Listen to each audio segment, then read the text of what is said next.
Okay, let's dive in.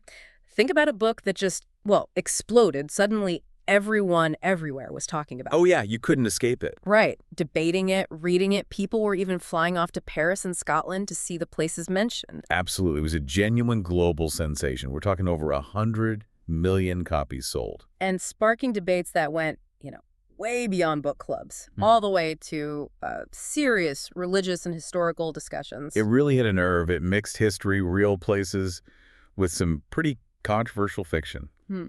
And it definitely left its mark on pop culture. So, welcome to the deep dive. Today, we're getting into Dan Brown's huge hit, The Da Vinci Code. Published back on March 18, 2003 by Doubleday. Yeah, and it's this blend, isn't it? Mystery, thriller, historical fiction, even religious fiction thrown in there. About 454 pages in the hardcover, I think. So not a short read, but millions devoured it. It Yeah. felt like a real journey. So our mission today, unpack that really complex plot, look at the themes that stirred things up, get into the characters, Analyze Brown's writing style, which is pretty unique. and talk about that huge cultural impact and, of course, the controversies. We want to give you a really clear, engaging look at why this book resonated so much. Look, so where does it start? The setup is just gripping. It really is. It kicks off with this startling scene. Jacques Sagna, the curator at the Louvre Museum, is murdered. And he's found in this incredibly bizarre pose, like Leonardo da Vinci's Vitruvian Man, you know, the one. That famous drawing, man in a circle and square. Yeah, Super symbolic. exactly. And beside the body, there's this cryptic message. Red paint includes a Fibonacci sequence. That number pattern you see in nature. Right, and an anagram. Straight away, you're pulled into this mystery. It's very visual, very dramatic. And that's when Robert Langdon gets the call. Harvard symbologist, expert on symbols. He's brought in, and pretty quickly he teams up with Sophie Neveu. She's a French cryptologist, works with codes, And plot twist right away, she's Sagnier's granddaughter. which obviously makes it personal for her. And together, they start finding this trail of codes, hidden in plain sight almost, in famous art, famous buildings. It's like a treasure hunt through Paris and beyond. It really is. And these codes, they're not just leading to the next clue in the murder investigation.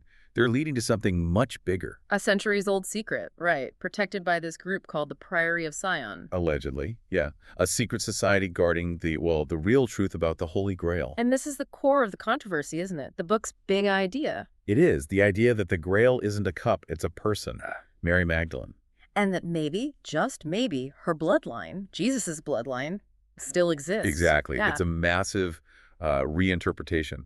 And while Langdon and Sophie are racing to decode this, they're being chased by the police, who think Langdon is the killer. And by this mysterious monk, Silas. He's working for a secretive Catholic group called the Concilium in the book. Right. Depicted as this sort of shadowy sect. Opus Dei is mentioned heavily, too, willing to go to extremes to keep this secret buried. So the whole thing just spirals, uncovering secrets about the church, Opus Dei, Jesus himself, really challenging core Christian beliefs. That central twist, Mary Magdalene as the Grail, the bloodline must have just sent shockwaves.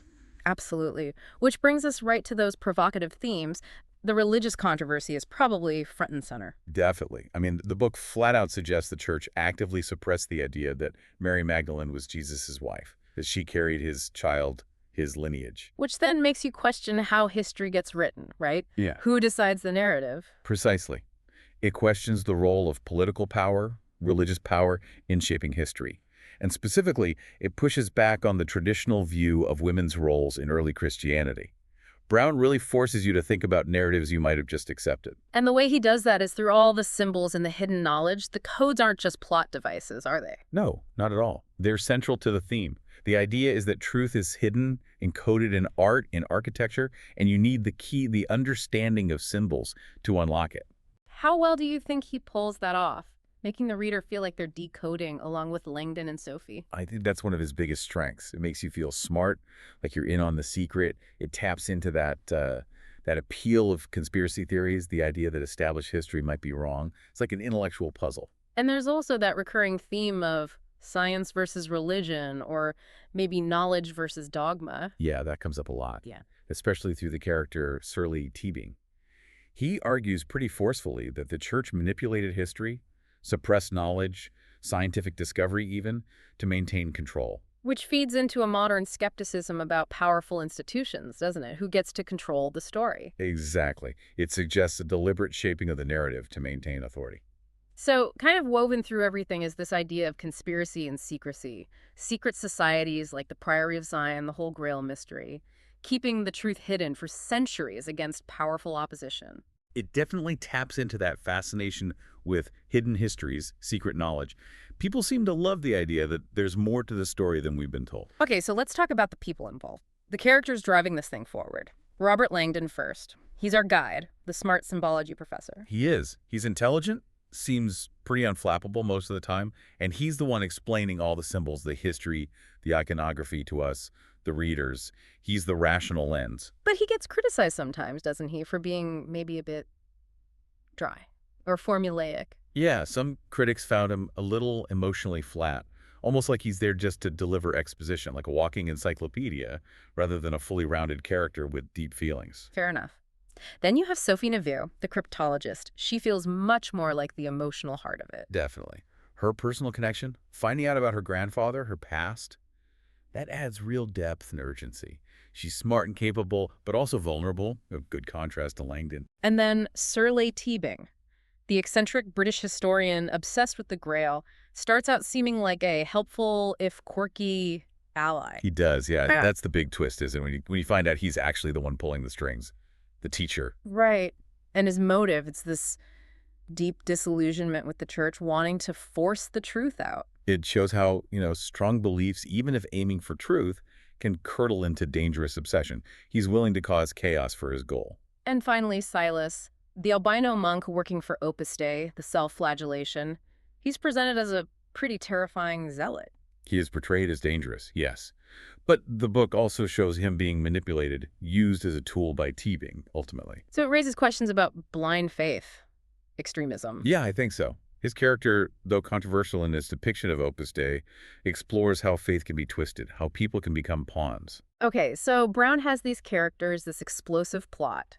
How does he make it such a page-turner? Let's talk about his style. It's very recognizable, isn't it? Yeah. Short chapters, Mhm. really short, punchy sentences. Makes it incredibly fast-paced. You feel like you're flying through it. Easy to read, even with all the complex ideas being thrown around. And almost every single chapter ends on a cliffhanger. A question, a sudden danger, a revelation. It's relentless. It just forces you to read the next chapter, then the next. Masterful pacing, really. Absolutely, that pace is key. But, as you sort of hinted at with Langdon, the dialogue can sometimes feel a bit functional. Yeah, maybe a little stiff, especially when they're explaining history or symbols at high speed, like info dumps sometimes. Exactly, which ties into his main technique, Yeah. blending the real historical stuff, real art, real places, real organizations like Opus Dei with his fictional theories. And that blurring of lines between fact and fiction, that's what really got people talking and also drew a lot of criticism. Huge criticism, Yeah. but also huge fascination. Okay, so let's break that down. Strengths and weaknesses. Strengths, Yeah. definitely fast-paced, suspenseful. You can't deny it's a gripping read. The integration of art, history, religion, it's clever. It feels smart, even if you know some of it is speculation. And it was kind of educational in a pop culture way, wasn't it?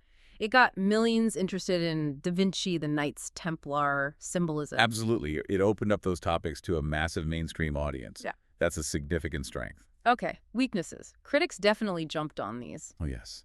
The dialogue and character depth, as we mentioned, Langdon sometimes feels like a plot device. Historical inaccuracies, or maybe presenting theories as facts. That was a big one. The Priory of Zion, for example, presented as this ancient factual society when its origins are much more modern and, frankly, dubious. The sensationalism around religion obviously rubbed many people the wrong way. And some found the big twist, Teabing being the villain, a bit predictable by the end. And the portrayal of groups like Opus Dei was seen as lacking nuance, even unfair, by members and others. Right. Those are the main points often raised against it. But despite all that, weaknesses acknowledged, it was just a phenomenon. You can't overstate it. 2 years, more than 2 years, on the New York Times bestseller list. Over 100 million copies sold.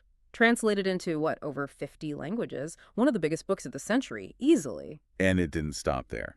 The movie adaptation in 2006, Tom Hanks as Langdon, Ron Howard directing. Huge deal. which led to the sequels, film sequels too, Yeah. Angels and Demons, Inferno. Langdon became a franchise. And the debates it sparked. Among actual theologians, historians, religious leaders, it forced a conversation. It really did. It sort of democratized the debate, took it out of purely academic circles and put it right into the public square, made people question things they hadn't before. Fiction shaking up institutions. And it even impacted tourism, right? Suddenly, everyone wanted to go to the Louvre, Rosslyn Chapel in Scotland. Yeah, those places saw huge spikes in visitors, a tangible effect of the book's popularity. Which is fascinating, isn't it? For us people who like connecting these dots in culture, what does it say about fiction's power?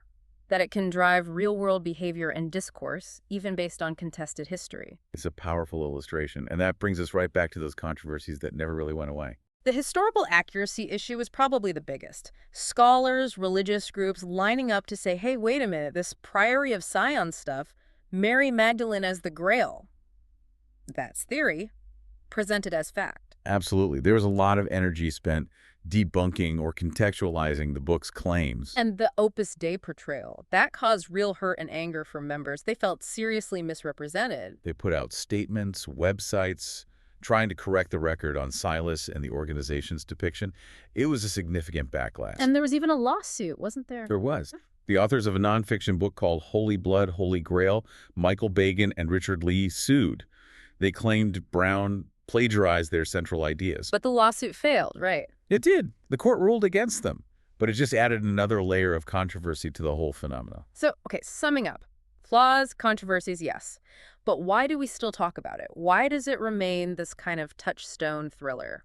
I think because at its core, it delivers. It's pure entertainment, high-stakes intrigue. And it gives you that crash course. It may be simplified, but still fascinating in Western art, symbols, religious history. It really did redefine the modern blockbuster thriller. That blend of fact, fiction, puzzle solving, and high-speed chase. It captivated millions. So, final thought then. The Da Vinci Code really blurred those lines, didn't it? Fact, fiction, history, belief.